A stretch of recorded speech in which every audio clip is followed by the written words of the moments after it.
Mangwe mahoro mahanedzi ya kusasaladza minista wa muhasho wa zwivhaswa na fulufulu Vho Gwede Mantashe kha zwine hapfi vho baleliwa u thusa lino shango uri live na mudagasi. Thabo Beste o ḓivhonadza khothe nga kha tshumelo ya online namusi. Vho Alex Shakwane vhe vha shuma tshifhinga tshilapfu kha thimu ya Mamelodi Sundowns vho vhulungwa namusi.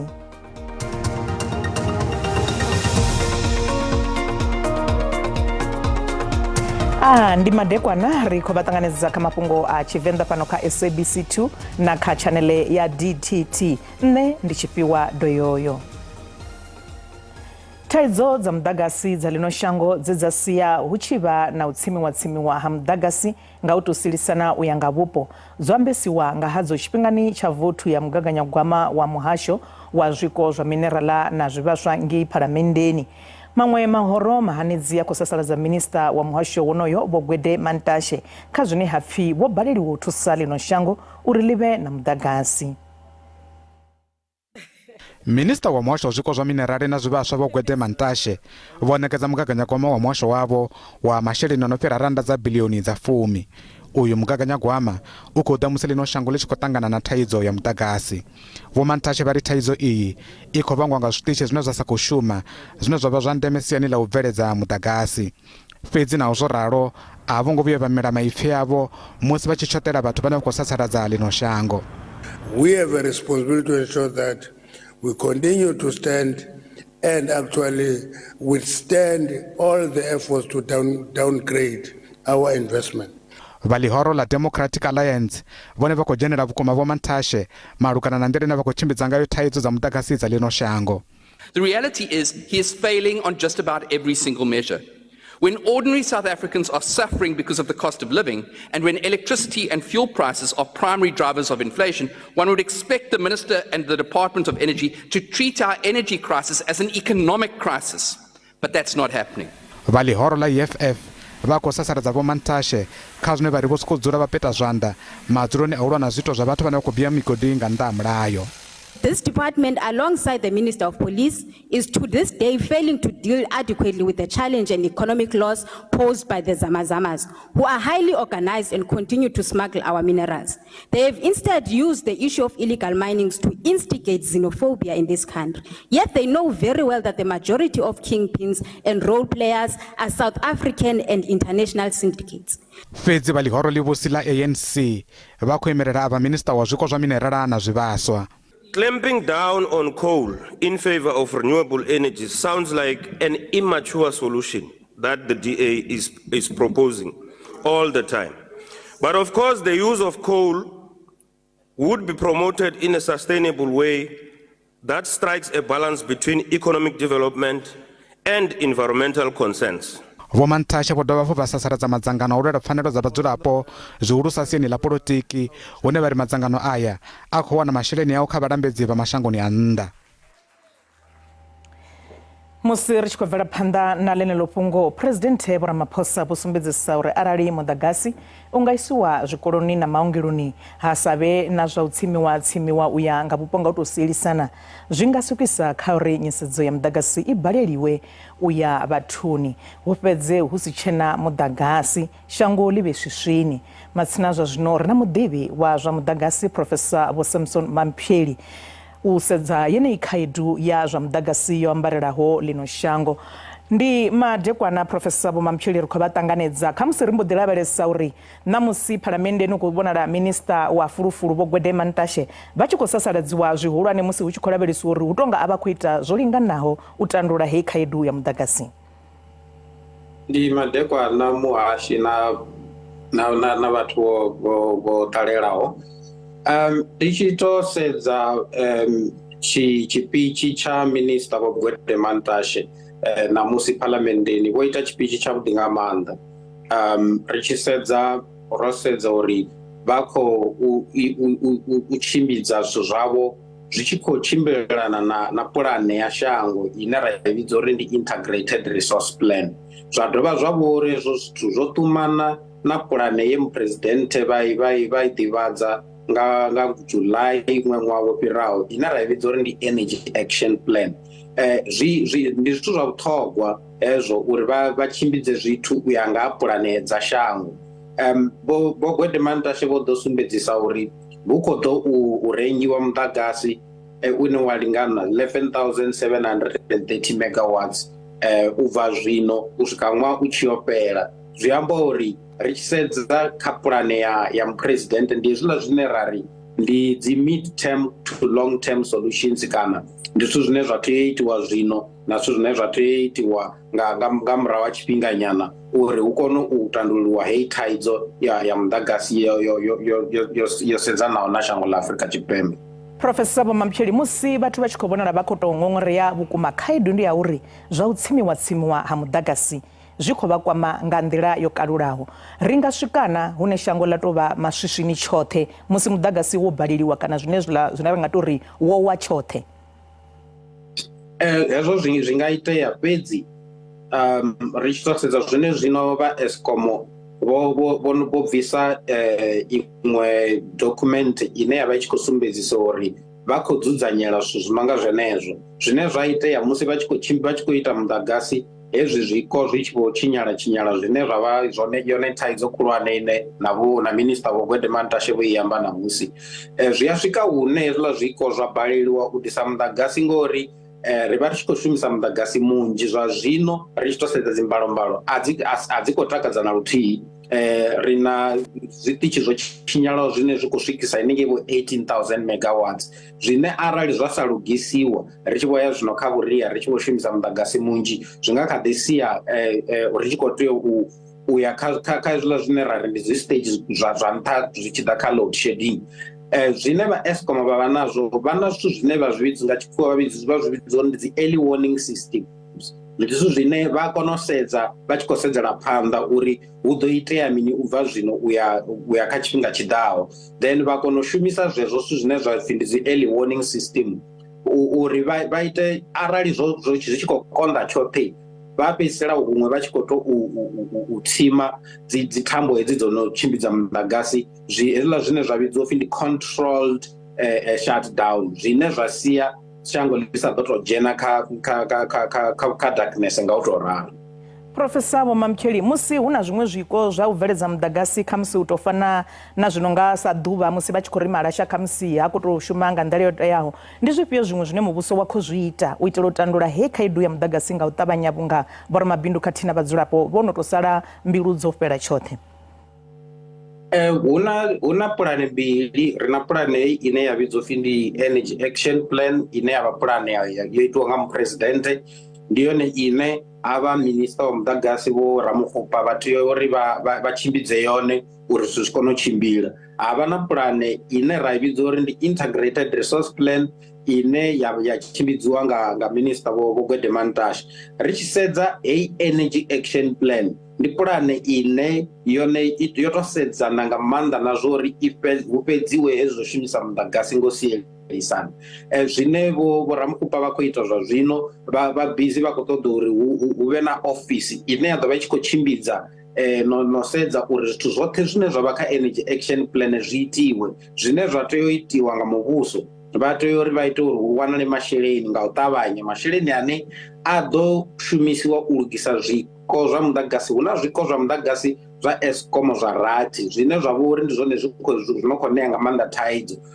Muvhuso u tea uri u ite uri hu wanale masheleni ane a ḓo lugisa hezwo zwiko nga thungo vha tshi khou ḓisa hezwi zwa fulufulu ḽine ḽa ḓivusuludza zwine nga tshikhuwa ra zwi vhidza uri ndi dzi renewable energy, zwine zwa khou itiwa nga minista Vho Mantashe. Namusi vho amba na mafhungo a gese 3,000 megawatts, vha amba na mafhungo a nuclear 2,500 megawatts, zwine hezwo zwi vha zwi kha hezwiḽa zwine ra vhidza uri ndi long term solution dza energy action plan.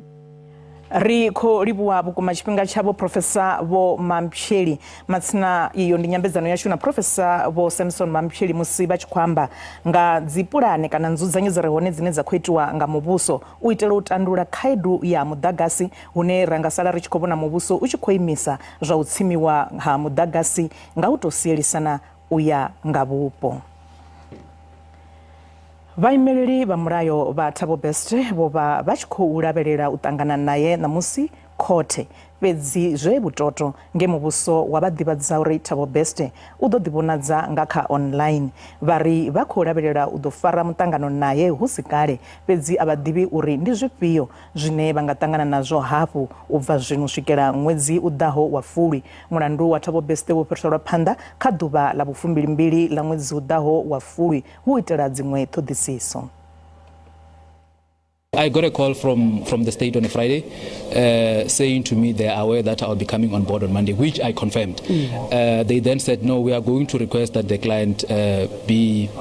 dealt with on Monday virtually. And I refused because I knew that we would have to deal with certain issues in court. As and when the proceedings are unfolding, we'll need to go to him and take further instructions. We'll need to confirm certain things with him, which we can't do in the open court. Because look, whatever that I discuss with the client,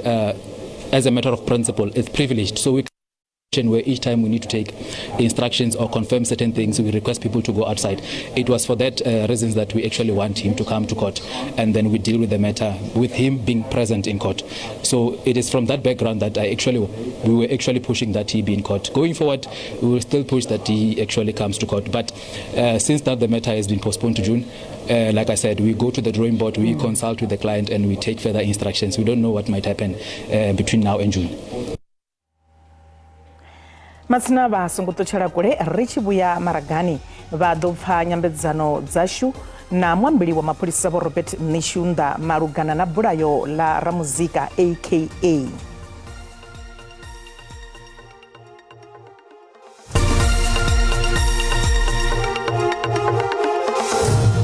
ri khodo vhapo vhaṱanganedza kha mafhungo a Tshivenda kha SABC 2 na kha chanele ya DTT. Mapholisa vha vunḓuni ḽa KwaZulu-Natal vho thudzela kule mivhigo ya uri tshigidi tsho shumiswaho musi hu tshi thuntshiwa muimbi wa muzika wa hip hop a ḓivheaho sa aka Kinan Forbes tsho wanala fhaḽa Umlazi tshipembe ya ḓorobo ya Durban.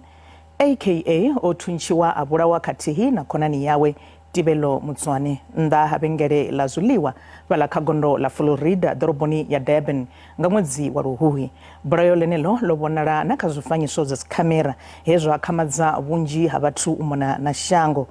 Miṅwedzi mivhili yo fhelaho ho ita no fariwa vhanna malugana na bulayo iḽo fhedzi vha fhedza vho bvisiwa dzhele na musi mivhigo ya Mafhungo yo sumbedzisa uri munna wa miṅwaha ya mahumi mavhili o wanala ena tshigidi tsho shumiswaho kha bulayo la aka fhedzi mapholisa vha khou hanedzela mivhigo iyo kule. Matsina u pfa vhuṱanzi vhunzhi zwa zwino ri na mwambili wa mapholisa u bva vunḓuni ḽa KwaZulu-Natal mukolonele vho Robert Neshunda. Ndi madekwana vho Neshunda ri khou vha ṱanganedza kha mafhungo a Tshivenda kha musi ri mbo ḓi lavhelesa uri yeneyi mivhigo yo bva gai.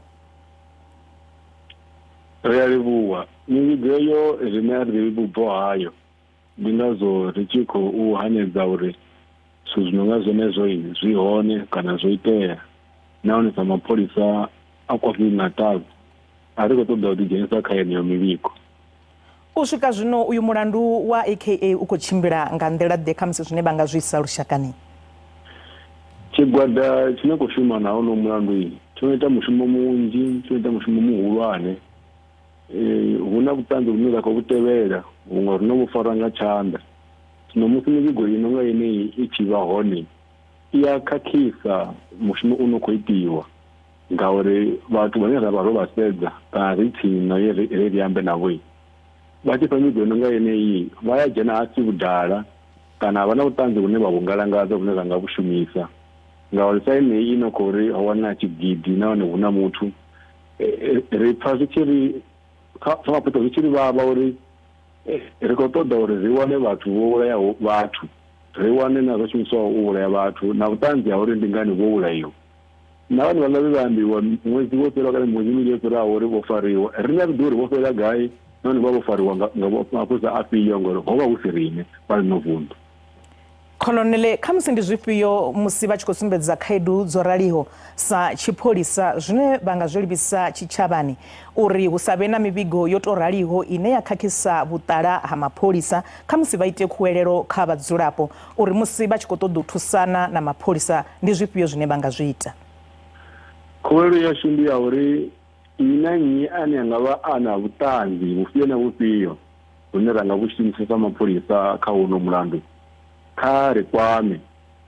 na nḓila nnzhi dza uri kwama ndi uri founa kha Triple 1 ndi u ṅwala kubambiri wa posa kha iḽa bogisi kana nḓila ifhio ine a nga shumisa uri vhuṱanzi vhu fhedze ho swika ngauri musi zwi tshi rali hu tshi vha na u humbulela hunzhi na u amba mafhungo a si tou vhaho na vhuṱanzi zwi a ri khakhisa zwi vhea na vhathu vhane vha khou shumana na mulandu khomboni ngauri zwi tsumba u tshi nga hu na vhathu vhane vhanga vha vha tevhelela hune vha tshimbila hone vha tshi vhona zwiṅwe vha khou vhona nga vho fara muthu hu uri kha musi vha khou tou isa phanḓa na u ṱoḓisisa na u vha hanefho mulazi wa hone u nga wana uri no vha hone vho vha siho hone vho thoma na vhathu vha Cape Town vha songo vha vhona na hone zwino ri khou ri kha lushaka wei ri khou nga tshifhinga tsha u shuma mulandu hoyu ri a ḓivha uri u maṱoni a vhathu nahone vhathu vhanzhi vho sedza u vhona uri hu ḓo tea mini khawo kha ri fhiwe tshifhinga ri shume musi ho no vhona zwino farea ri vhuya lushakani ra amba ro kuma hafha hono tea mini fhedzi Colonel Vho Tshivenda a hu thuvhana na zwiṅwe zwiṱukuṱuku zwa u phuletshedza kha wonoyu mulandu ngauri hu khou sumbedza maṱo a vhadzulapo vho u lavhelesa vhukuma sa zwe nda amba zwone ri kati ri khou shuma hu na vhuṱanzi hune ri no mufara na vhuṱanzi vhune ri kha ḓi vhu ṱoḓa vhune musi ho no ṱangana zwi nga ita uri na mapholisa ri kone u amba ri na vhathu vhane vha khou humbuleliwa uri vha nga vha vho shela mulenzhe kha mabulayo aneyo mavhili ri tshi khou shavha uri ra bvisa vhuṱanzi vhu songo vhibvaho ndi hanefha hune ri ḓo ya ra fara muthu a tshi khou bvisiwa wa dovha hanevho vhathu vhathihi vhane vha ri mapholisa o fara muthu a si ene ngauri vha ita zwithu vha songo sedzulusa ri khou nyaga uri hu sa vhe na vhukhakhi siani ḽashu hoṱhe nda tea u ya ri ye zwine nda tea u ita ri ite uri musi ri tshi fara muthu ri vhe na vhuṱanzi uri khothe ri ḓo vha na mulandu u no ḓivhalekana nahone muthu uyo u ḓo gwevhiwa ro livhuwa vhukuma tshifhinga tshavho Colonel Vho Robert Tshivenda matsina avho vhe ra vha ri na nyambedzano navho nga kha luṱingo ndi Colonel Vho Robert Tshivenda vha ri muambeli wa mapholisa u bva vunḓuni ḽa KwaZulu-Natal musi vha tshi khou bva mulomo nga ha bulayo ḽa AKA a ri muimbi muḓivhalea hune zwa pfala uri ho wanala tshigidi tshe tsha shumisiwa kha bulayo ḽawe zwine zwenezwo sa mapholisa vha khou tou dadadza kule kha fhungo ḽeneḽo musi ri tshi khou bvela phanḓa mulangambi wa fhano Afrika Tshipembe Lieutenant General Vho Lawrence Mbata vha ngei Moscow kha nyambedzano na mbi ya ḽa Russia muṱangano uyu u khou vha hone musi shango ḽa Amerika ḽo pomoka ḽino shango kha zwa u ṋetshedza zwithavhani shango ḽa Russia kha tshitatamennde tshavho vha SANDF vho sumbedza uri Afrika Tshipembe ḽi na tshumisano ya zwa mbi na mashango o fhambananaho kha ḽifhasi vha ri vha ṱanganedza vhurumelwa u bva kha maṅwe mashango na vhonevho vha rumela vhurumelwa havho kha maṅwe mashango u fara nyambedzano dzine dza vha vhuyedza.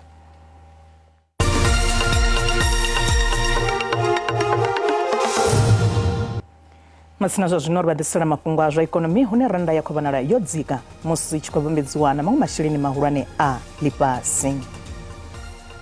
Dollar ndi 19 rand 4 cents, bondo ndi 23 rand 80 cents, euro ndi 20 rand 69 cents, ngeno pula i 1 rand 38 cents.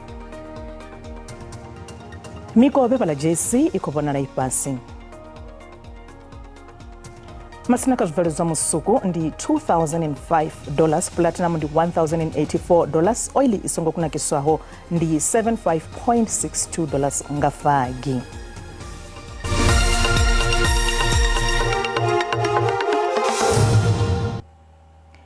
Mushumo wa mbulungo wa mushumi we a shuma tshifhinga tshilapfu kha thimu ya Mamelodi Sundowns Vho Alex Shakwane wo farwa na musi mushumo uyo wa mbulungo ya Vho Shakwane wo farwa kerekeni ya Mamelodi International Assemblies of God Pretoria. Vho Shakwane ndi vhe vhalwala vhulwadze ha stroke nga ṅwedzi wa Nyendavhusiku mahola he vha fhira fhano shangoni nga ḓuvha ḽa vhusumbe ḽa uno ṅwedzi vhe na miṅwaha ya 94. Ri khou humbela pfarelo kha u baleliwa u vha ḓisela zwifanyiso zwe ra vha fulufhedzisa kha muvhigo washu wa ngaha mbulungo ya mushumi wa kale wa thimu ya Mamelodi Sundowns Vho Alex Shakwane. Matsina vha tshi ḓi zwiḓivha mafhungo ha fheli hu fhela tshifhinga madekwana kha vhe avhuḓi.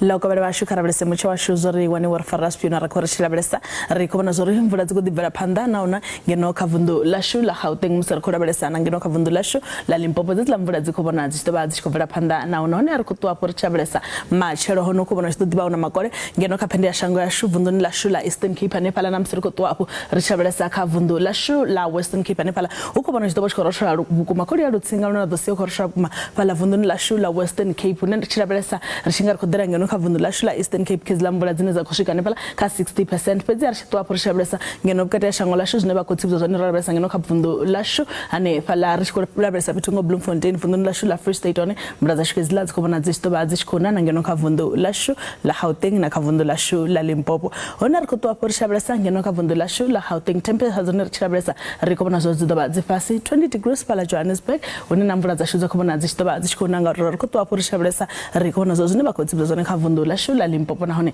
temperature zikobona dzifasi pala Polokwane 22 degrees yani 26 degrees choramba pezora high hodoba huchkorotora pito pambana one rikotwa por chabelesa pito pambana ngane pala khavundu lashu la Mpumalanga rikobona zo temperature dzifasi pala Emelo 16 degrees choramba pezodoba chkorotora bukuma harora bukuma na pala Carolina nga 18 degrees rabra pandanga rolo rikofira la panda khavundu lashu la KwaZulu-Natal none rabona temperature zidoba dzifasi pedzi mvula dzikobona dzisangora belwa ne pala khavundu lashu la KwaZulu-Natal 23 degrees pala Ladysmith Vryheid 24 degrees ratwa por chabelesa khavundu lashu la Eastern Cape hone ukubona zidoshkoro shara bukuma mbraza shkizila dzikobona zidoba dzikona ale pala Makhanda 18 degrees rabelesa na pala Malitswa 21 degrees ratwa hapo rabelesa khavundu la Western Cape nono kubona zidoba shkoro shara bukuma ne pala Rivers Day 17 degrees uphala mvula ne pala kubona zidoba dzikona mvula zashone pala Cape Hagal has rabelesa na pala Mossel Bay nga 18 degrees vundu la Northern Cape hone habona temperature zipasi beza nombra zinza khorabelwa DR 21 degrees rampizrai khaleni ya vundu kubona temperature zidoba zipasi rikopfera phanda nga